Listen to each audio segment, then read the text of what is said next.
सन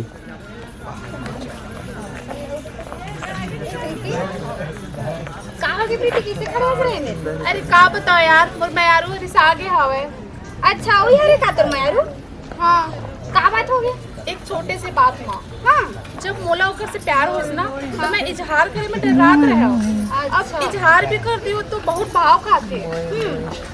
एक काम कर, जब ते शुरू माया करत रहे ना तो ते वाला इजहार नहीं कर पाए रहे, वो बात ले वाला ते याद दिला, हो सके मान जाए, हाँ है ना? चल चलिए तब ले टूटते मना हम जा